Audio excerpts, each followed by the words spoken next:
Welcome to tonight's reading.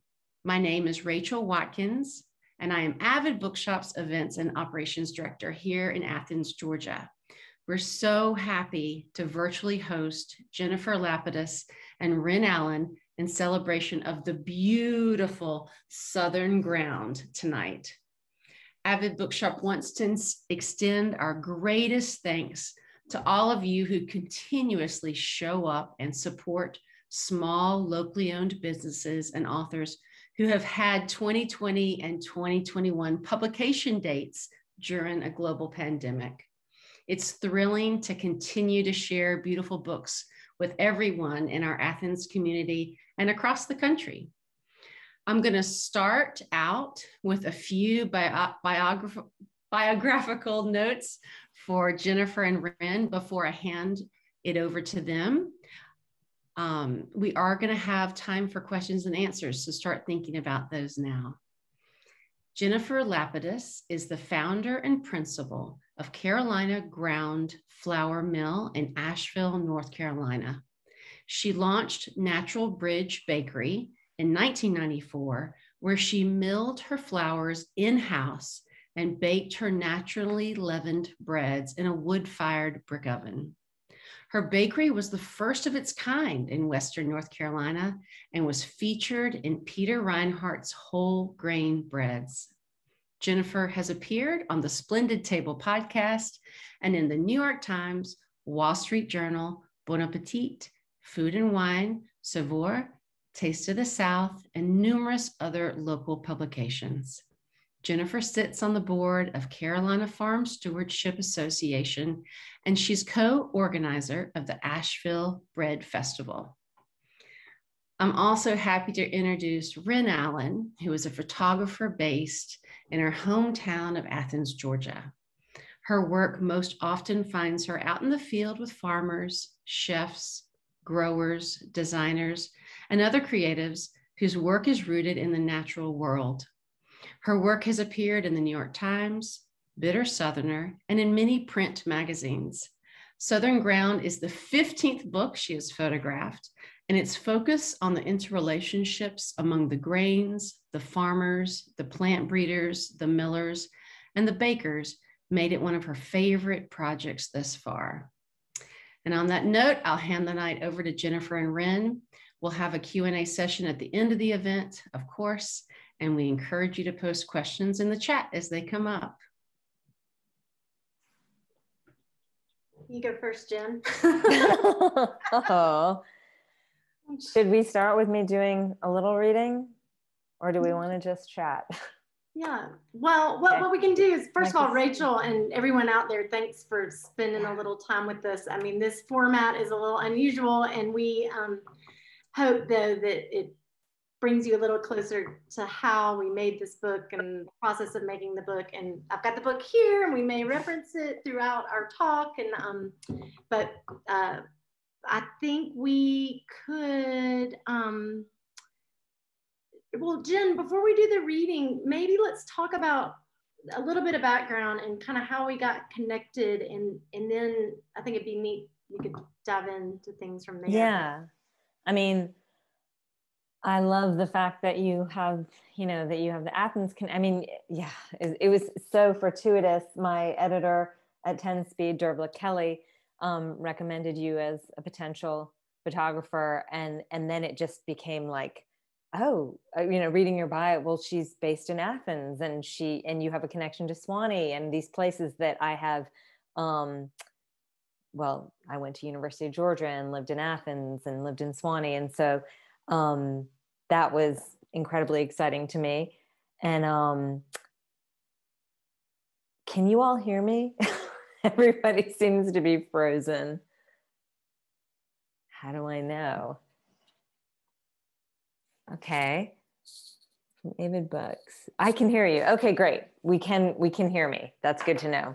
Anyways, I remember reaching out to you, Rinne, and I had to send a message through your website, and I thought, she's not going to know who I am. I'm just, I sent you a message, and you knew all about Carolina Ground, and it was right in your wheelhouse. And it was just so exciting that my sister's like, you're good. I love this whole virtual reality that we're all stumbling through. Anyway, Okay. is Rinne still here? No, I lost y'all. I'm sorry. Okay. I'm having a power issue. I really apologize to everyone who's out there. I'm going to do this from my phone. It's not going to be as fun. Can y'all hear me okay? Yes, we can hear you well. And so, did you hear anything I said about reaching out to you and knowing nothing? I heard a little bit. Yeah, it was a fortuitous connection. I had no idea that you knew what we were doing up, what I was doing up in North Carolina. So that was really exciting for me. And forgive me if you said this, but yeah, I was following your work from the very early days because I was interested in different harvests around the South. I have like a bigger picture project that focuses on all these things. And I kept being like, Carolina Ground the name kept popping up here and there. And then, when Dervla, our editor, brought the project to me, she and I had worked on a project before, and it was so wonderful of her to loop me in. But when Jen and I started talking, we realized we had connections through Athens, Georgia, through the middle of nowhere, Swanee, Tennessee, and so many layers beyond that. And I think that's one thing that really added something to the project, because sometimes, with work, not everyone gets involved on a personal level, but this was such a long project and we spent a lot of time together and we traveled a lot together. And it was just nice to have those extra layers of overlap and familiarity to kind of make each other feel comfortable when we're like bumping around on a dirt road, going to a farm or way out in the middle of nowhere. For sure. And it became a space that was like our space that was separate from our other worlds, which I really appreciated, because unlike other friends of mine who I've seen like working on books where they've written the book and then it's been shot all in one in a studio. This project was so, it was all done in real time, where you and I would travel to different bakeries. We'd spend one day where you were you were photographing, I was interviewing, you would usually leave and I would stay and write for a day. And I was usually writing about the one before that. So it was just this really interesting kind of, with the intention of maybe, And one thing that I love about projects like this one is it's so important to me to not only photograph the whole story and get the whole picture, but also as a just a human participant, I really enjoyed getting the whole picture. And I feel like when we started, we jumped right in with Asheville Bread Fest, and it was like bakers everywhere. And Jen and I were literally meeting on the floor of this big festival that she's a co-organizer of. And then the next shoot was like jumping into the field with the farmers, and we were trying to catch the grain at all the peak moments as it was growing. And so really the bakers didn't come in till later. So it was almost like when you said real time, it literally was real time. It was like farmers in the field, following the grain to the cleaner, following it to your mill. And then we went out to all the bakers. And a lot of people, I think, don't really know that about some book projects, that they can, this was over a year and a half, basically, of intermittent, us convening intermittently to document these things. But the cycle was really well represented, I think. When we went to the farms, harvest was supposed to be maybe 10 days later, but it was a really hot day. And the farmer just called me up and was like, we're going to cut the wheat right now. Like, why don't you come down the road? And Rinne was climbing up that was crazy. I was, you're up in the combine and you're get up in the combine, see this. And I was like, okay, it's great. Yeah. It was really exciting. Well, and I think, and I think it might be nice to do a reading in just a sec, but I think one thing that's so interesting about a project like this, it could be any ingredient, but this particular ingredient is grain, both wheat and rye. And I can't remember if we saw anything else in the field. Did we see anything else growing in the field? I don't know. We saw, we saw a lot of like hemp plants. Hemp. And tobacco, and yes, we saw other non-grains growing for sure. And actually, that's one thing I think is so interesting about all these farmers is they're very diverse farmers. They aren't just growing; they're not like monocropping. It's in rotation. The wheat is their winter rotation. So like when we're coming at harvest, it's right at that place where you're seeing all this other stuff going on. Because harvest is like kind of late May, early June. So And so right as they were cutting the wheat, like I even have an image of a field of tobacco, really small, with the wheat in full force right behind it. And that was sort of interesting to me because I've spent a lot of time on a lot of farms throughout the entire South. And it was really fun because every farmer had multiple things growing. And then, yeah, everybody had their hemp plants from the cooperative extension ready to go.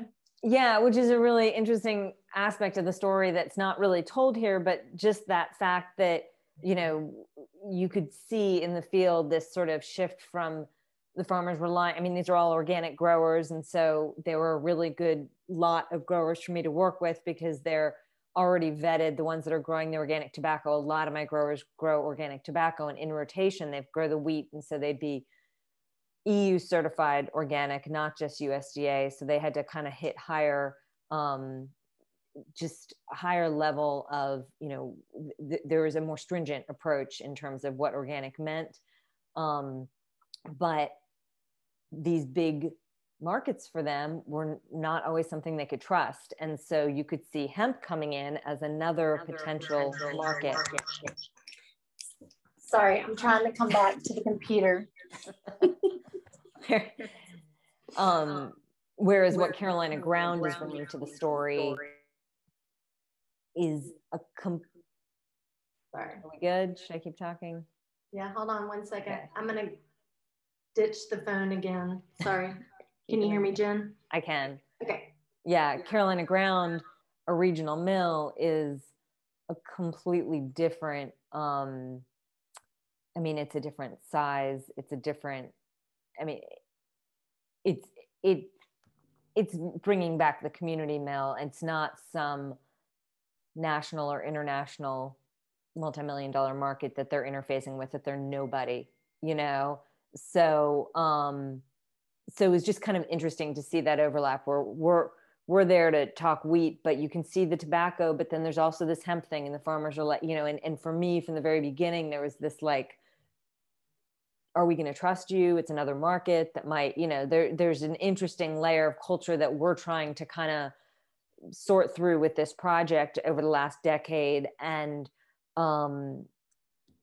you know, each year, like us spending the day on the farm or 2 days, you know, kind of having those conversations is part of kind of knitting this fabric of, well, that hasn't existed in a long time, you know, kind of closing that gap between the farmer, miller, and baker with, you know, little me running around.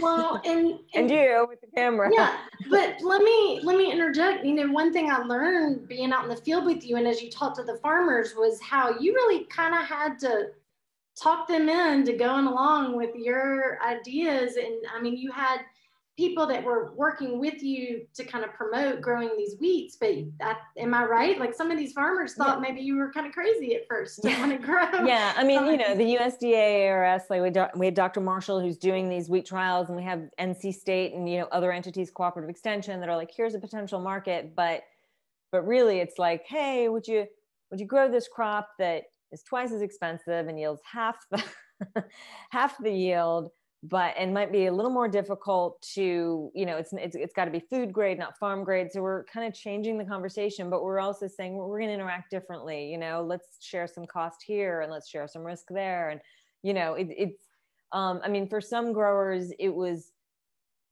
something like Billy Carter, who we visited, who grows our rye. You know, I'd asked him at one point, you know, why he grew for us, you know, what this meant to him. And, you know, for him, there was a different sort of value, you know, and it did have to do with breaking bread in the field and like seeing the connection that he said, if I have a really great crop, it's sort of missed in the commodities market. You know, everything goes to the grain elevator. It's all mixed together. It's fungible, you know, and what we're doing is we're trying to, you know, shift the lens, look at grain as an agricultural product of geographic distinction. And these are growers that are organic. They've maybe got some conventional acreage as well, but, you know, they're saying, okay, we're going to do some organic acreage. I mean, some of them are only organic, but, you know, that's like one way to kind of stand out. And then they're going to maybe grow some some specific crop that might make them stand out, but to say, hey, we're going to like separate this out because you're going to come before another state because this is North Carolina grown, or this is Southern grown, and this, you know, that is a distinction for us, you know, that it kind of puts them, I mean, I think that there's a certain level of like pride, like they're not just like business people, they're growing for a reason. Well, and that's exactly what I was going to say, is there was like a pride that I think everyone shared. And if this might be a good moment, I might try screen sharing with the viewers some of our outtakes, because one thing I was really struck by when I was visiting all of these farmers is, while we would be talking, and Jen would do this too, but the growers and farmers would be touching the wheat, or they would kind of absent-mindedly be doing like a little mini harvest in their hand, and they would be looking at the grain and like literally like gazing with love upon this plant. And so you've got these like men in their work clothes out in this field, and they've been working hard all day, but they had this very tenderness towards the plants that I really picked up on, and everybody did it. I mean, I can show you, like, I have some pictures. I'll go and show you. Let me see if I can make this work. Like, hold on. I'm going to share the screen with you guys, hopefully. Can y'all see this image of Billy Carter? Can you see that? Yes, we can. Okay. So for instance, there he is, sorry, just holding the grain, and we were out in the field. It was a beautiful day. The wind was blowing, the grain was blowing, you know, and he would pause every so often and again, put the grain in his hand. And this is another farmer, Tony Horton, who did the same thing, where while we were talking, he would just split some grain off the stalk. I don't know, do I call it a stalk, Jen? Off the, you know, so, off the piece. But you're still on, I think you're still on Billy's picture. Can you go to the next, were you trying to go to the next one? Oh, sorry. Wait. Sorry, y'all. How about, sorry, Tony. Can you see Tony now? Yes. Sorry. So Tony was another farmer that we met, you know, also in the same area of North Carolina. And he, just while we were talking, would split open the wheat shaft, open it up, look at the grain. Both he and Jim would be chewing on it while we were talking. And you know, they were like getting to know the plant while we were in the field. And they were, what I later learned is by chewing it, by looking at it, you can assess the health of the crop. Is that, would you say so, Jen? Well, I mean, partly we're looking at, is it ready for harvest? You know, because there's, I mean, they're going to take a moisture test in the field, but like you get to understand like what it should, how it should chew at 13% moisture, 14% moisture, but also you can, if it's ready to harvest, start to assess like the protein content or the gluten content of it if you're chewing it, and it eventually sort of hopefully becomes like gum, you know, is what you're sort of aiming for.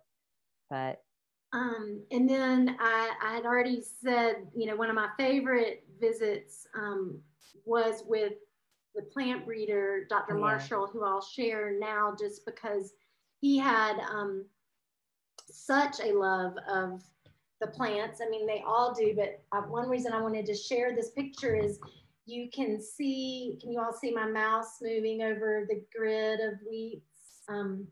You can see the lines of the test crop, and this is Dr. Marshall. And Jen, correct me if I'm wrong, is this about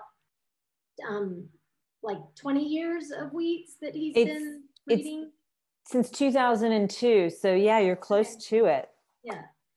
And, you know, these were his test plots, and, you know, he's a scientist, and we went to his lab and we saw where they run all the gluten tests on all these lab equipment and stuff.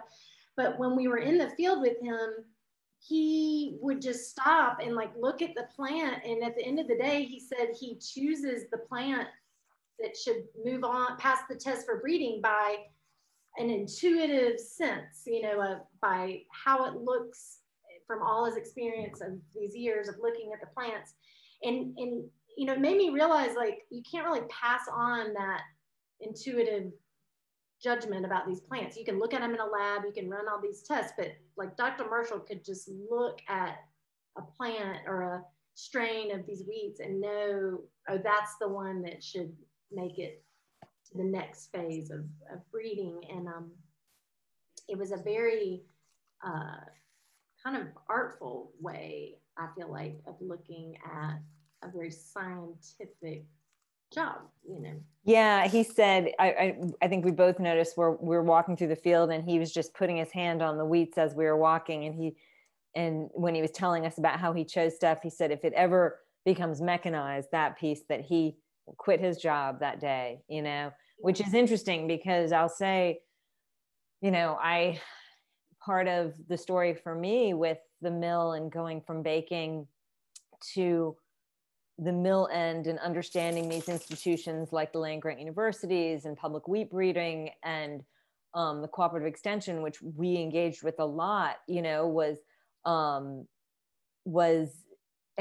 so much of this stuff that was kind of put here, you know, the establishment of land grant universities through Lincoln administration to bridge that world between, you know, to bridge it from ivory tower institution to research and farmers, you know, because they were growing our food. And so for me, for so long, I just thought, oh, science, food shouldn't come together until you get into it and you realize, wait a minute, you know, I do feel very much like, you know, we're lucky to have the old seeds, but we're also really lucky to have public breeders, which is really, we're incredibly fortunate in North Carolina to have Dr. Marshall. You know, public breeding is a completely different thing than private breeding. And, you know, to have regionally adapted varieties, you know, these are not genetically modified. The first wheat field day for bread wheats in the Southeast that Dr. Marshall gave in 2008 had organic fields on it, you know, so to be able to bridge the organic grains program at North Carolina State and to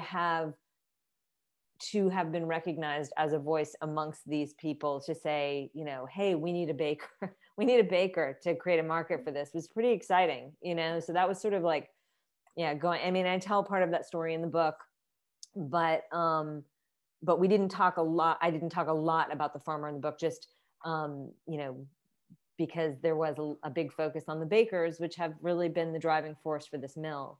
Yeah. Well, I mean, that's a good segue. I mean, you have a background in baking.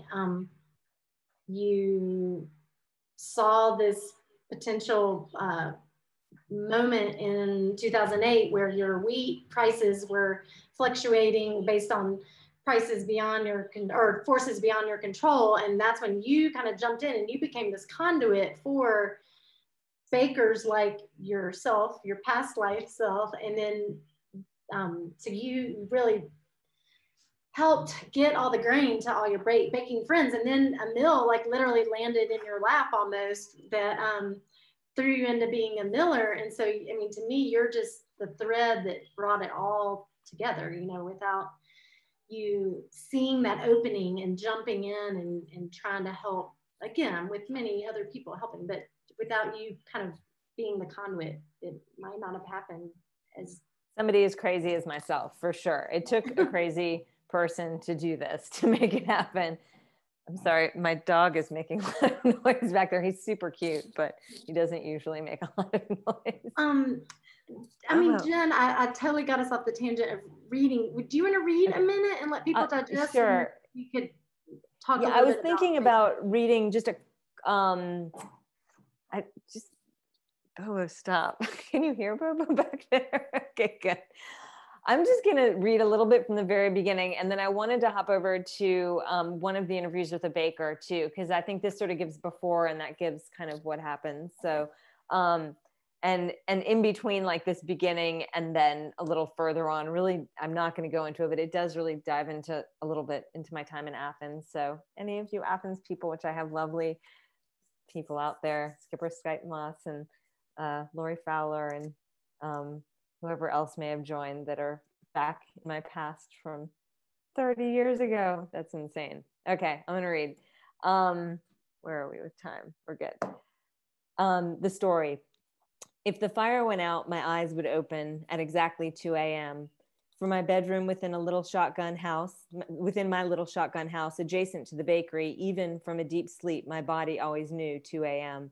I'd be pulled from sleep because my wood was green or because it was raining, or both. Moisture from the wood and the air threatened to smother in the flames. The evening before each bake, I'd carefully choose the wood that would burn in my oven, ideally seasoned hardwood, aiming to get the right amount of heat built up within the time it took for my bulk doughs to ferment, get divided and shaped, and perform their final rise or proof. For 12 hours, the fire would burn within the chamber that it would eventually bake the bread. The fire burned to coals, the coals to ash. The ash was swept out and the hearth mopped clean before well-proofed loaves were loaded into the chamber and baked within the heat radiating from the oven's mass. My normal baker's hour was 4 a.m. For over a decade, this was my life, rising before the sun, tending to fire, flour, water, and salt. With my Natural Bridge Bakery located in the mountains of outside of Asheville, North Carolina, I produce naturally leavened breads baked in a wood-fired brick oven. And then, after 14 years, my focus shifted. My lens widened, and I stepped away from baking and became a miller. What started as a concept to revive a regional grains economy centered on a community mill became Carolina Ground, placing me as miller between the farmer and the baker, bridging these worlds from farm grade to food grain, from crop to ingredient. Cold stone milled flour for predominantly Southern grains. This flour is the conduit between Southern independent, often conservative farmers and innovative, mostly urban, Instagram savvy bakers. Although I can never quite remove the baker from within my core self, it was the flour that pulled me in this deep. How I arrived in the position of miller is one unbroken narrative, from baking for my community to harnessing a community of bakers. It is a narrative that seeks to reclaim elements of our past that I believe should never have been sacrificed in the service of progress. So that was sort of the very beginning. And I just wanted to jump over to kind of fast forward. Now we're working with a baker just a little bit more if we have time. Yeah. Okay. This is from a baker in Nashville, Tennessee, Michael Matson. I did these profile pieces on all these bakers working with our flour. So it says, quote, "Without Carolina Ground, I don't know what I would do, because this bakery would not be what I want it to be. It would not reflect the Southeastern grain. You allow me, aside from at certain times when things are on the growing end, get rough, to be a regional bakery.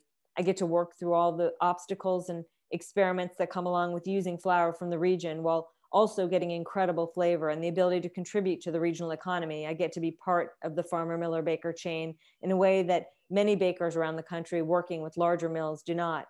This was from an email Michael sent me in 2016, a few months after launching his micro bakery in Nashville. His email continued with reflections on the current baking culture. More and more bakers are beginning to mill in-house. He too was vacillating over whether to go in that direction. "I love the process of milling. I like the work. I like the idea of working directly with growers, but based on my current experience trying to source local grain to mill myself, I'd be in the position of simply buying grain from the Midwest and interior West to mill just for the sake of milling."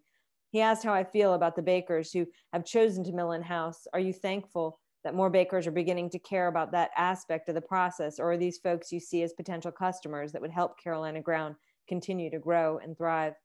Michael's email hits at the core of what and why we do what we do at Carolina Ground. He chose to mill. He chose to allow us to be his miller and his bakery to be part of the change we are trying to effect here in the South. Carolina Ground is proof that the whole is greater than the sum of its parts. And yet, my answer to his question is that I think any approach to fresh flour is good. I think it further strengthens the ground beneath all of us working to rebuild regional grain economies, because it's changing the conversation, transforming this once homogeneous ingredient into a dynamic agricultural product. And yes, ideally one would hope that milling in-house would go hand in hand with an increased demand for regional grains, but none of this is simple, and it's not going to happen overnight. A mill like ours brings bakeries together and enables them to become a formidable voice, creating a dependable market for our regional growers. But fortifying that market is diversity. So a farmer who's able to work directly with a baker milling in-house is a good thing, as it enables the farmers to fetch the highest price for his or her grain with no middleman or middlewoman. That single bakery, though, will not likely use as much grain as the farmer can grow. So having more than one market is ideal. To truly reshape the food landscape is going to take all of us, from small to medium bakeries milling in-house to regional mills like ours, specialty mills like Farm and Sparrow, and larger mills like Lindley Mills here in North Carolina, who include a local flour in their offerings. So it's just sort of a taste of the picture. Mm-hmm. Well, and I didn't want to distract people, but, you know, throughout the book, there's all the bakers are profiled, and, you know, many of these bakers use Jen's flour, and many of them are everything from small baking in their home kitchens to larger bakeries. I see Tom Leonard. Yay, Tom. Tom. Yay. He's like, Tom is the guru. Can I just say, yes. Almost every bakery we went to, they would say, "You're from Athens, Georgia. Do you know Tom Leonard?" And I grew up in Athens, and I was used to people saying that, like, "Do you know the band REM?" But Tom Leonard was like the REM of the baking world. So and that baker, Michael Matson, said to us, I remember he got Maggie Glazer's book out of the library, Artisan Baking Across America, that was produced almost 20 years ago. Actually, I think it was 20 years now. And he saw a picture of Tom in that book. And that was one of the pieces that, Lori, that inspired him to become a baker, because he was like, I want to be cool like that guy. Yeah. Well, and Tom, I'm just going to talk to the ether. I'm sorry to call you out, but for those that don't know, Tom founded Independent Baking in Athens, which is now owned by this lovely fellow Kevin. But Tom is very influential in this world that Jen exists in too. So yeah, he wrote a book that was one of the first inspirations to me.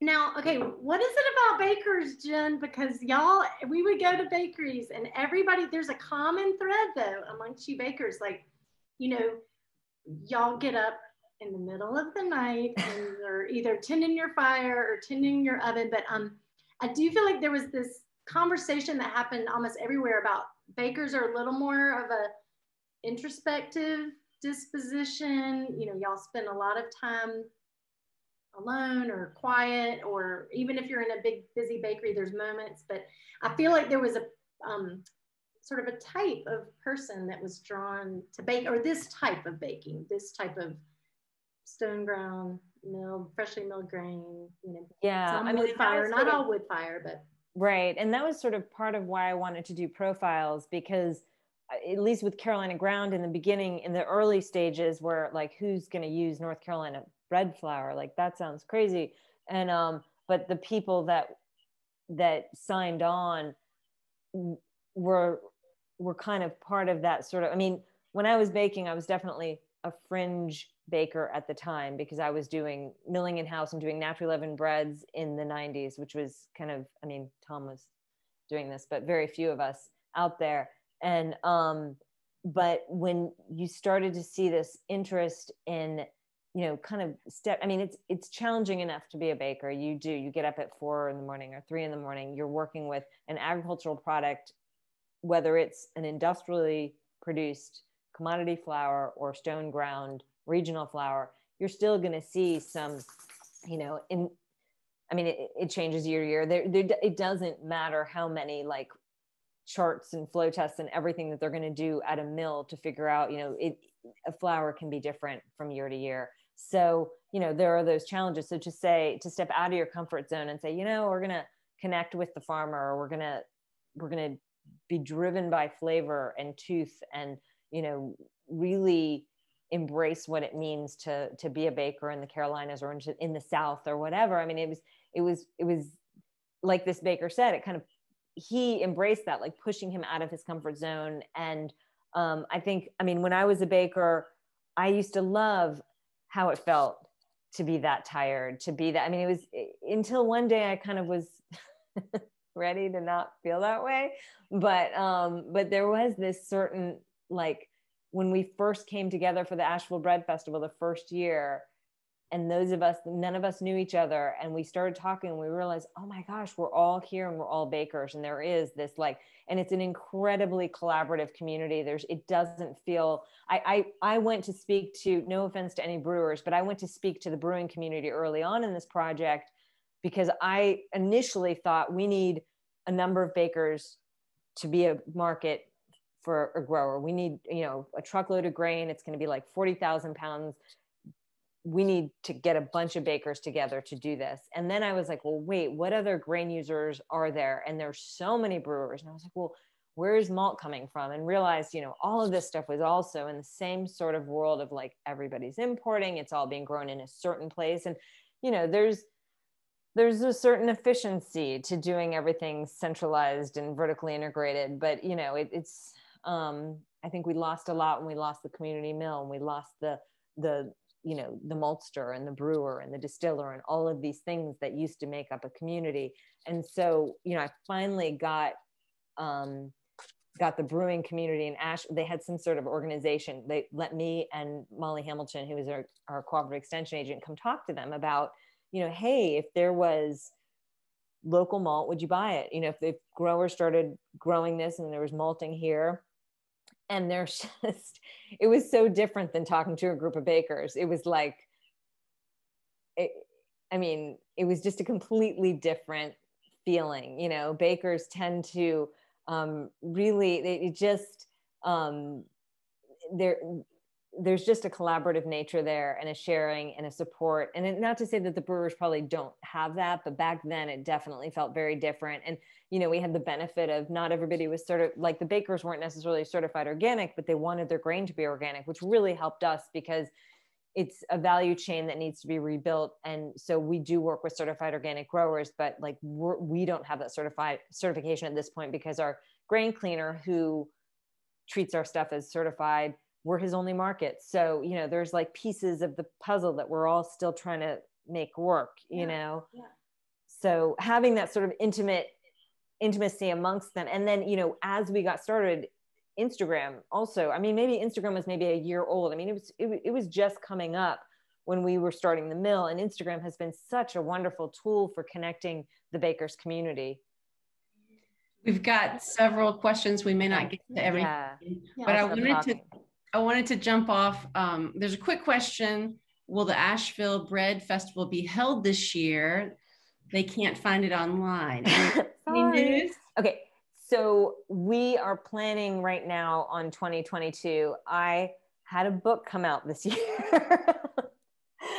There was the pandemic and then there was the book. So we have had a couple meetings, but we are about to have another, we're myself and the two other organizers, we're now fully vaxxed and we're going to have an outdoor meeting in the next few weeks to figure out how to update our website and what to say. So thanks for asking, because it's good to know people want to know about it.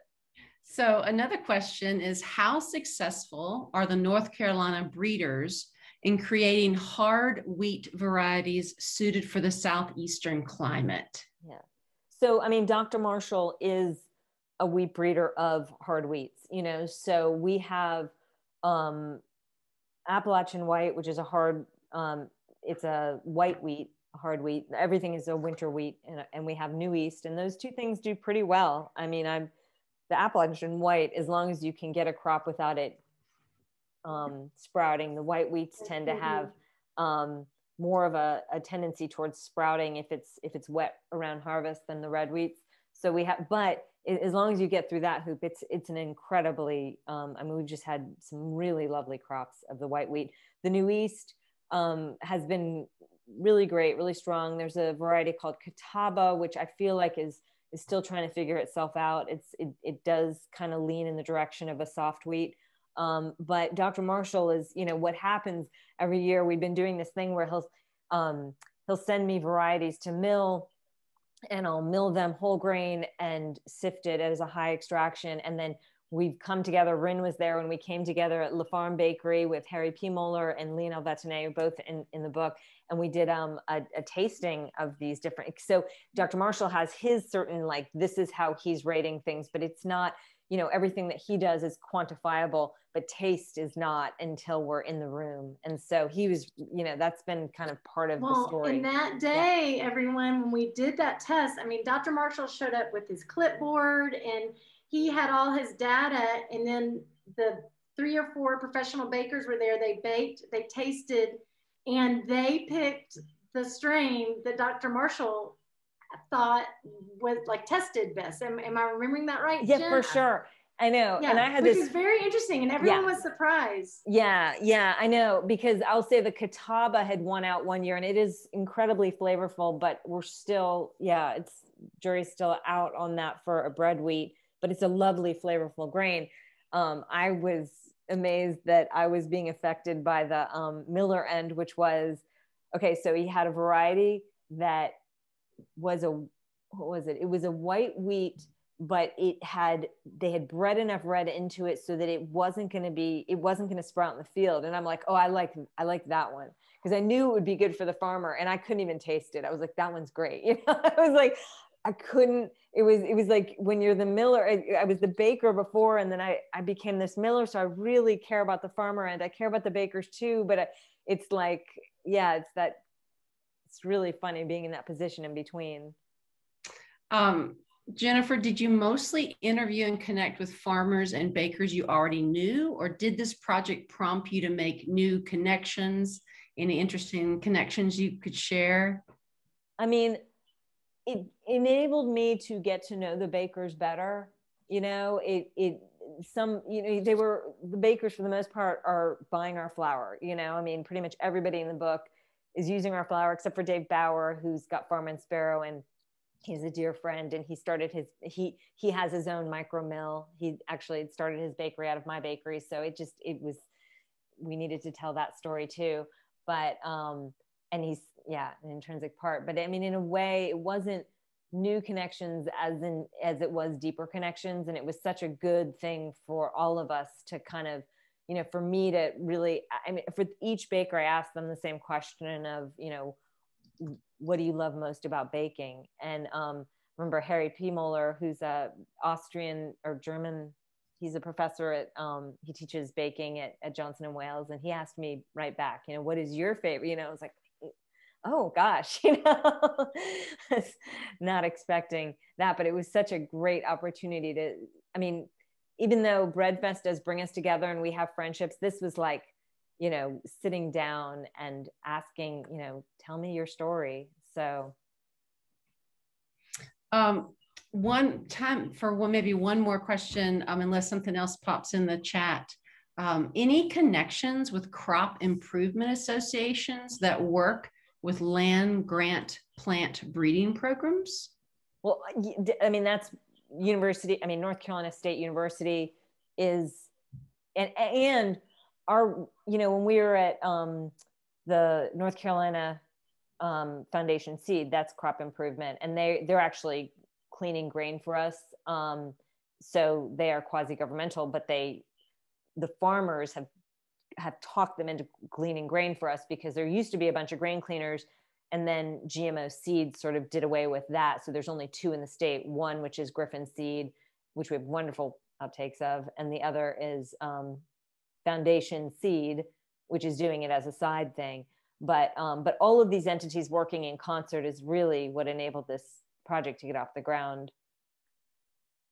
Huge way. Real quick, just because Jen and I talked about this, I'm going to share the picture of Griffin Seed. I love, that's Jeff. And it was such a great place to visit. And I don't know how much you all can see, but this is the grain cleaner behind him. And the grain goes in the top and it trickles down. And it was such a great process to witness. Let's see if I can get this other image up on your screen, because it's such a rare, it's just sort of a rare thing to see. Although, well, we may not have time for that, but you know, grain cleaning was really fun to watch.